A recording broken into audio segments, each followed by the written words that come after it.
Devido à quantidade cada vez maior de microplásticos no meio ambiente e no próprio corpo humano, agora existem empresas que estão desenvolvendo algo chamado de bioplástico. Essas são alternativas ao plástico que são feitas especificamente para serem consumidas por seres humanos e que, pelo menos em teoria, se biodegradam no corpo humano. No entanto, para entender como chegamos a esse ponto, vamos dar um passo atrás e analisar a história completa.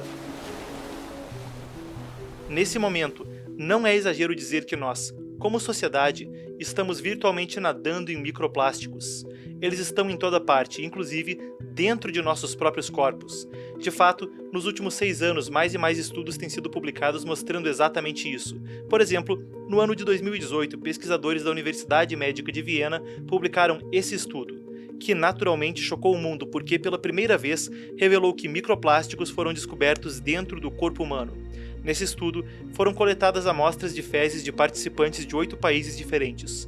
Uma pessoa da Finlândia, uma da Holanda, uma do Reino Unido, da Itália, Polônia, Rússia, Japão e Áustria. E o que os pesquisadores descobriram depois de analisar as fezes foi que todas as pessoas, de todos os países, tinham microplásticos descobertos em suas amostras de fezes.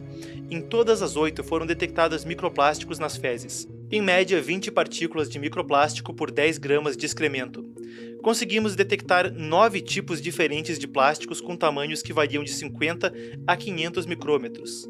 O resultado abriu as barreiras para a pesquisa nesse campo. No ano seguinte, em 2019, a WWF publicou esse estudo, que estimou que nós, como seres humanos, comemos ou respiramos cerca de 2.000 pequenos pedaços de plástico a cada semana. Ou, em outras palavras, para colocar isso em perspectiva, a cada semana, digerimos plástico suficiente para formar um cartão de crédito de tamanho normal. No ano seguinte, em 2020, foi publicado esse estudo irlandês, que constatou que os bebês alimentados por mamadeiras estavam engolindo milhões de micro e nanoplásticos diariamente. Aspas.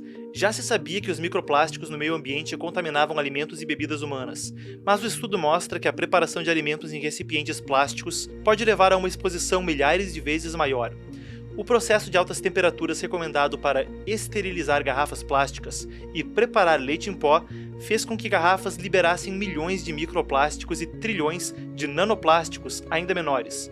No entanto, até esse ponto, até a publicação desse estudo no ano de 2020, todas as pesquisas só encontravam microplásticos no sistema digestivo humano, no estômago, no cólon, nas fezes, coisas assim. Mas tudo isso mudou com a publicação desse estudo aqui, também no ano de 2020. Ele foi publicado por pesquisadores da Universidade do Arizona, e o que eles fizeram foi abrir cadáveres e examinar vários órgãos diferentes em busca de microplásticos. E o que eles encontraram foram traços de microplásticos em cada um dos corpos verificados, incluindo pulmões, fígados, baços e rins. Esse foi um dos primeiros estudos, se não o primeiro, que descobriu que os microplásticos podem persistir em nossos corpos fora do sistema digestivo. Logo depois, porém, esse conhecimento se expandiu ainda mais. No ano de 2022, tivemos esse outro estudo que constatou a presença de microplásticos no sangue humano pela primeira vez. Nesse mesmo ano, 2022, outros cientistas descobriram microplásticos nos pulmões de pessoas vivas pela primeira vez. E, já nesse ano, em 2024, foi publicado outro estudo da Universidade do Novo México, que descobriu a presença de microplásticos em todas as placentas humanas testadas. Os pesquisadores descobriram que o polímero mais prevalente no tecido placentário era o polietileno, que é usado para fabricar sacos e garrafas plásticas. Ele foi responsável por 54% do total de plásticos. O cloreto de polivinila, mais conhecido como PVC, e o nylon representaram cada um cerca de 10% do total, sendo o restante composto por 9 outros polímeros. Em seguida, houve outro estudo, também publicado no início desse ano, no ano de 2024, que encontrou microplásticos presentes em todos os testículos humanos analisados pelos pesquisadores. Os testículos analisados foram obtidos de autópsias em 2016, sendo que a idade dos homens variava de 16 a 88 anos quando morreram. Esses cientistas testaram 23 testículos humanos, bem como 47 testículos de cães. Eles encontraram poluição microplástica em todas as amostras, e isso é realmente impressionante se você parar para pensar. Em um período de cerca de 6 anos, de 2018 até 2024, passamos de não saber que os microplásticos estavam no corpo humano para agora saber que eles estão, literalmente, em toda parte do corpo humano. E a razão pela qual esses microplásticos estão em toda parte não é exatamente um mistério. Tem duas causas. Em primeiro lugar, Nossos alimentos estão repletos de componentes plásticos. Nossa água vem em garrafas plásticas, nossa carne vem em embalagens plásticas. O café é servido em copos de plástico. As refeições para o micro-ondas são servidas em bandejas plásticas, com um filme plástico por cima. As frutas são vendidas em recipientes plásticos. Temos colheres, garfos e facas de plástico, que são usados em praticamente todas as refeições para viagem, e assim por diante. Assim, fisicamente, os plásticos entram em contato com os nossos alimentos o tempo todo. No entanto, mesmo que você se tornasse um monge ou vivesse na floresta, se tornasse um caçador que só comesse o que matasse, você provavelmente ainda estaria consumindo grandes quantidades de plástico. Isso porque o segundo motivo pelo qual nossos corpos estão saturados de microplásticos é a água. De fato, um estudo publicado no início desse ano pela US Geological Survey mostrou que pelo menos 45% de toda a água da torneira, nos Estados Unidos pelo menos, contém o que é conhecido como produtos químicos eternos. O título do estudo era, citando, Substâncias PES e plurifluoroalquílicas, PAFS, na água de torneira dos Estados Unidos, comparação de poços privados carentes e exposições de abastecimento público e implicações associadas à saúde. Nesse título, eles fazem referência a algo conhecido como produtos químicos PFAS, que é uma categoria ampla de produtos químicos que geralmente são adicionados a plásticos para torná-los mais resistentes à água ou manchas. São coisas como o revestimento na parte interna da sua xícara de café, que na verdade a mantém à prova d'água.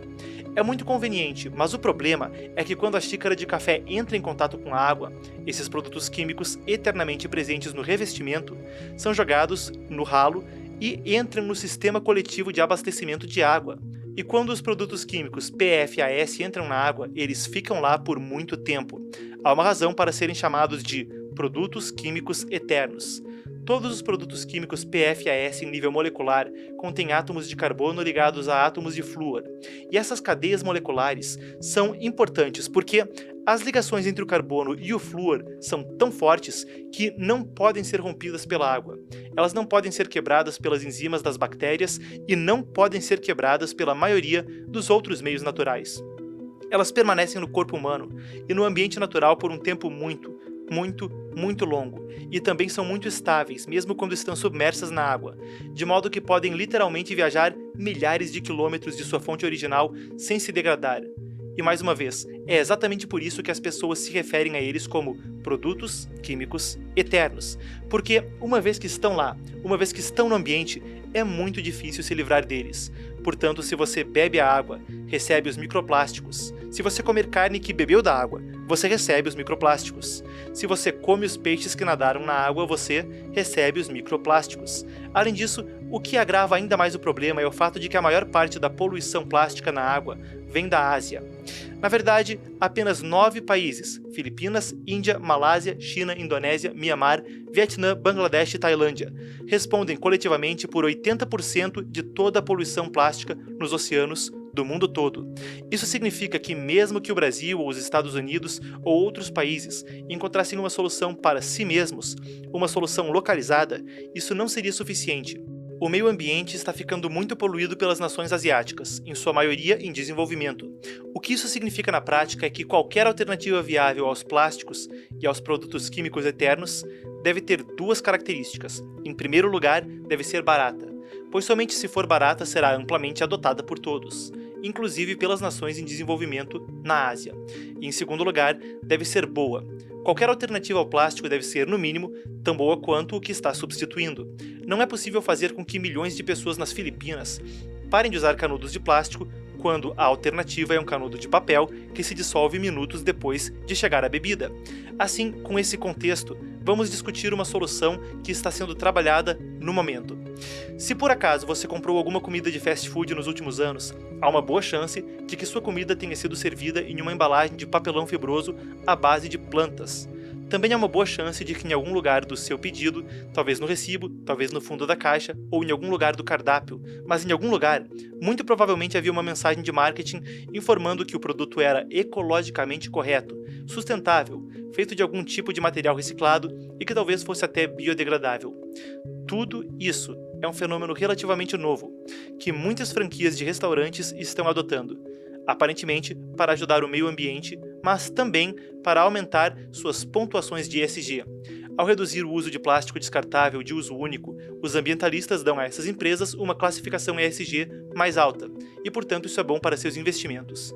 E isso está acontecendo com algumas das maiores redes dos Estados Unidos. Por exemplo, no ano de 2021, mais de 50 unidades do Burger King começaram a testar um programa piloto de embalagens ecológicas para itens como garfos, colheres, facas, canudos, suportes para batatas fritas, embalagens de hambúrguer, guardanapos e assim por diante. No mesmo ano, o McDonald's afirmou que quase todos os seus guardanapos, sacolas de papel, embalagens de alimentos, porta-copos e outros materiais à base de fibra eram provenientes de fontes recicladas ou certificadamente sustentáveis. O Taco Bell anunciou sua meta de tornar todas as suas embalagens recicláveis, compostáveis ou reutilizáveis até o ano de 2025. O KFC fez uma promessa parecida de eliminar o plástico de uso único até o próximo ano, também até 2025. O Wendy's planeja fazer o mesmo até 2026, e a lista continua. Por um lado, esse tipo de iniciativa é ótima. Ajuda algumas das maiores cadeias de restaurantes dos Estados Unidos a se livrarem de seus plásticos de uso único. Provavelmente isso reduzirá a quantidade de poluição plástica. Portanto, por um lado, esse definitivamente é um avanço positivo. No entanto, é bom somente se o que essas empresas usarem for, de fato, melhor. Por exemplo, esse é um relatório que foi publicado no The Counter, uma publicação focada em alimentação. E esse relatório detalhou como as embalagens à base de vegetais da Chipotle e da Sweetgreen são revestidas com uma fina camada de produtos químicos eternos, também conhecidos como os produtos químicos PFAS que discutíamos. O The Counter realizou um teste independente em 14 unidades de 8 franquias de restaurantes diferentes da cidade de Nova York e descobriu que todas as lojas tinham itens pulverizados com produtos químicos PFAS. Não é exatamente um mistério o motivo pelo qual esses recipientes de fibra compostáveis são pulverizados com produtos químicos PFAS. Isso é feito simplesmente para evitar que alimentos e líquidos vazem da embalagem. Faz sentido, mas em termos práticos, o que parece ter acontecido, pelo menos de acordo com essa pesquisa, é que algumas empresas, percebendo ou não, simplesmente substituíram uma forma de plástico por outra. Em vez de ter embalagens totalmente plásticas, elas agora têm embalagens de fibra revestidas com uma fina camada de plástico. Isso apresenta dois problemas. Em primeiro lugar, cria um problema com a alegação de que esses recipientes são biodegradáveis, porque embora a fibra se desintegre em um aterro sanitário, a maioria dos jardineiros não gostaria de compostar em composteiras algo que tenha plástico. E em segundo lugar, a película química que envolve esses recipientes apresenta no mínimo uma possibilidade de perigo para a saúde humana, especialmente porque entra em contato direto com o alimento em si e muito provavelmente acabará na água. E a propósito, apenas como uma parte, esse relatório da publicação The Counter não foi o único. Houve outros relatórios desse tipo, como esse estudo de março de 2023 publicado no Environmental Science and Technology Journal, que encontrou resultados semelhantes. Nesse estudo, os pesquisadores testaram 44 embalagens diferentes de fast food. Depois disso, descobriram que as que tinham a maior concentração de produtos químicos PFAS eram tigelas biodegradáveis. Além disso, esses recipientes de fibra, além de terem uma camada de produtos químicos PFAS, são mais caros do que os recipientes de plástico.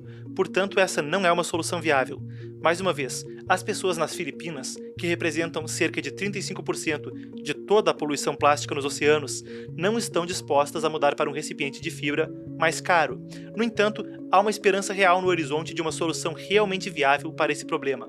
Porque, em vez de trocar os recipientes de plástico por recipientes de fibra revestidos de plástico, em um futuro muito próximo, os restaurantes poderão estar utilizando bioplásticos feitos de algas marinhas.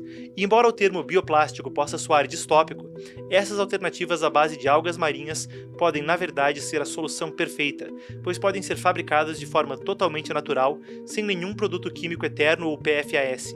De fato, aqui estão apenas alguns dos inúmeros benefícios dos bioplásticos de algas marinhas. Eles não são baseados em petróleo e não requerem nenhum combustível fóssil para serem produzidos. São, em sua maior parte, escalonáveis com a infraestrutura de fabricação que já existe para plásticos comuns. As matérias-primas são provenientes de fazendas distantes da costa, algas, o que significa que não competem com as necessidades da agricultura terrestre. As algas marinhas são algumas das plantas que crescem mais rapidamente no mundo, o que significa que sua disponibilidade é abundante. Elas não precisam de água doce ou fertilizante. E esses bioplásticos, de forma geral, se degradam até no quintal e não requerem instalações de compostagem de nível industrial para isso. E por último, talvez mais surpreendente, em alguns casos, os bioplásticos são de fato comestíveis, o que significa que em um futuro próximo, depois de terminar sua comida para a viagem, você poderia até comer a própria tigela. É claro, a maioria das pessoas provavelmente não irá comer a tigela, mas a questão é que esse novo tipo de plástico feito de algas marinhas é seguro para consumo humano e é biodegradável. Por exemplo, há apenas 3 meses, a Universidade da Califórnia, em San Diego, divulgou os resultados de seu estudo a respeito. Está na tela. É um estudo sobre bioplásticos intitulado Biodegradação Rápida de Microplásticos Gerados a partir de poliuretano termoplástico de base biológica. Para esse estudo, os pesquisadores da universidade fizeram uma parceria com uma empresa chamada Algênesis, que produz plástico feito de algas. Funcionalmente, esse plástico à base de algas é tão durável quanto o plástico comum. Os pesquisadores queriam testar a biodegradação do plástico tanto em um ambiente de compostagem quanto em um ambiente líquido, na água. Para fazer o teste, a equipe de pesquisas pegou esse bioplástico à base de algas e o comparou com o plástico tradicional à base de petróleo. O que eles fizeram foi pegar as duas amostras, triturá-las até obter micropartículas realmente finas e colocá-las em 2 ambientes separados. Em um ambiente de compostagem, o material à base de algas estava sendo digerido por micróbios, que é a parte essencial da compostagem. Os plásticos tradicionais não estavam sendo digeridos. Da mesma forma, em um ambiente aquático, os bioplásticos de algas se dissolveram muito bem. Após 90 dias, apenas 32% do bioplástico ainda estava na água. Após 200 dias, apenas 3% ainda estavam lá, o que significa que em um período de apenas 7 meses, o bioplástico de algas teve uma taxa de biodegradação de cerca de 97%, o que é especialmente surpreendente quando se compara com o plástico tradicional, que teve uma taxa de biodegradação de 0%. O que significa, em termos práticos, que mesmo que o comportamento humano em todo o mundo, inclusive na Ásia, não mude e as pessoas continuem a despejar seus plásticos usados nos oceanos, se esse plástico for à base de algas, isso não terá importância, pois no período de aproximadamente 1 ano, ele se biodegradará naturalmente, quase que por completo. Agora, compare isso com o plástico comum, que pode levar de 100 a até 1000 anos para se degradar. De fato, eis o que o Dr. Stephen Mayfield, professor de Biologia Molecular da Universidade da Califórnia em San Diego, disse sobre o assunto. Quando você entende que o petróleo é simplesmente um fóssil de algas, você pode reconhecer imediatamente que posso pegar o óleo de algas moderno, posso pegar o óleo produzido em algas hoje e posso convertê-lo em qualquer produto que eu faça a partir do petróleo. Portanto, eles são sustentáveis e isso é muito importante. Isso significa que o CO2 que está nelas não foi retirado do solo. Mas, mais importante do que isso, pelo fato de termos produzido o produto com o óleo de algas moderno, ele é biodegradável. Portanto, quando terminar de usar a prancha de surf, retire a fibra de vidro e jogue-a em uma pilha de compostagem e ela será consumida por bactérias e fungos. A essa altura você pode estar se perguntando, se essa tecnologia já existe, por que ela não está sendo usada em grande escala?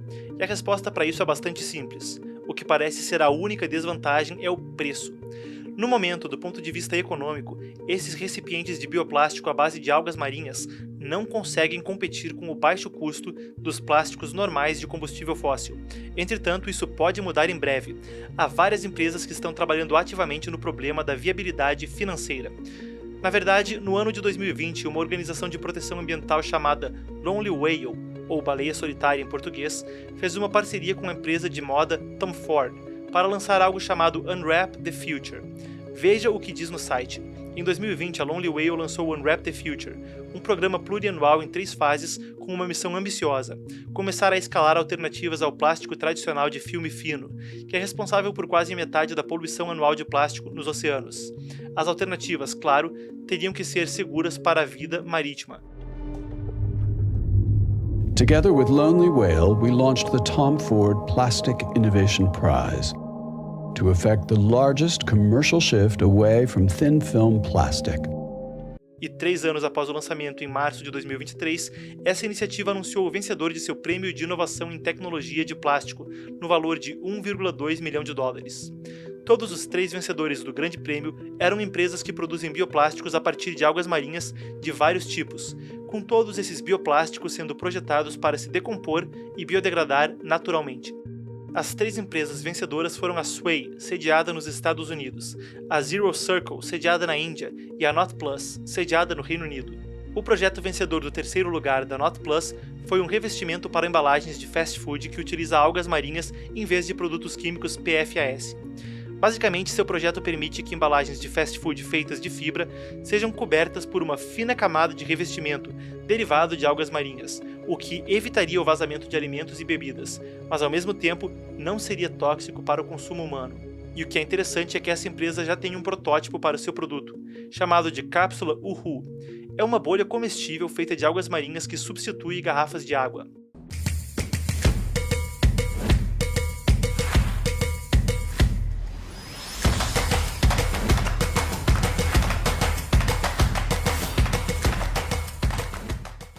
O segundo colocado desse concurso foi a Zero Circle, sediada na Índia. Eles desenvolveram um revestimento para recipientes de alimentos feito de plânctons. Esse revestimento é reciclável e também pode ser degradado em composteiras em casa.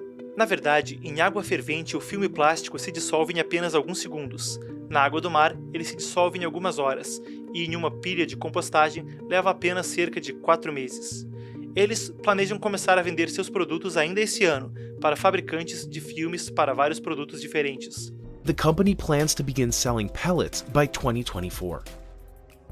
The idea is that manufacturers could make edible, biodegradable forms of many products, like dissolvable soup and tea bag packets, wrappers for burgers, gift wraps, fashion packaging, and good old grocery store bags. A ideia é que os fabricantes possam produzir formas comestíveis e biodegradáveis de muitos produtos como pacotes dissolvíveis de sopa e de saquinhos de chá, embalagens para hambúrgueres, embrulhos para presentes, embalagens de roupas e as boas e velhas sacolas do supermercado. E por fim, o vencedor do grande prêmio dessa iniciativa foi a empresa americana Sway. Sua inovação foi uma resina termoplástica de algas marinhas.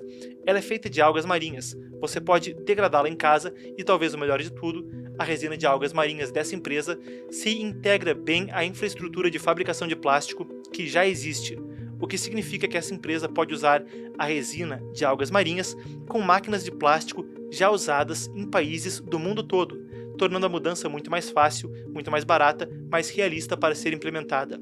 Além disso, além das 3 empresas dessa competição, na verdade tem todo um setor crescente de plásticos comestíveis. Há bioplásticos comestíveis à base de algas marinhas. Há empresas como a Lollyware, que produz copos comestíveis, a Flexi, que produz filmes comestíveis, e a Oceanian, que produz tinta biodegradável. Todas essas empresas estão trabalhando para criar uma alternativa escalável, barata, durável e, talvez o mais importante, segura para os plásticos que entram em contato com nossos alimentos, o que realmente parece uma possível solução para o problema dos microplásticos. Se essas empresas realmente conseguirem desenvolver uma alternativa forte e barata, então, sem precisar mudar nenhum comportamento humano, todo o plástico que vem da Ásia e do resto do mundo se dissolverá naturalmente no oceano, e todo o plástico que entrar em contato com os nossos alimentos não levará a microplásticos em nossa corrente sanguínea. Agora, só o tempo dirá se isso é realmente possível ou não. Ou talvez os bioplásticos de algas marinhas tenham seus próprios perigos dos quais ainda não estamos cientes. Mas enquanto crianças de todo mundo se colam em estradas, barram o trânsito, jogam tinta e sopa em obras de arte de valor inestimável para, supostamente, salvar o planeta, aqui nós temos pessoas sérias fazendo um trabalho difícil para tentar realmente reduzir a quantidade de poluição plástica no mundo, embora recebam muito pouco reconhecimento. E se a poluição plástica for resolvida, provavelmente será por empresas como essas, que trabalham para criar um plástico à base de algas e algas que sejam tão resistentes quanto os plásticos comuns, mas que não seja tóxico e seja biodegradável. A grande maioria da poluição plástica vem da Ásia, cerca de 80%, principalmente do Sudeste Asiático, e não importa quantas estradas sejam travadas na Alemanha ou quantas pinturas sejam vandalizadas na França, isso não deve mudar por causa disso. Mas se você conseguir criar uma alternativa plástica que seja barata, que se dissolva naturalmente no oceano, bem, essa pode ser uma solução real para o problema. Eu sou Marcos Chotkis, editor com o Epoch Times Brasil. Essa é uma reportagem traduzida do Epoch Times americano na pesquisa da equipe do jornalista Roman Baumakov. Se você gosta do nosso trabalho, curta, comente, compartilhe e se inscreva no canal. Até a próxima!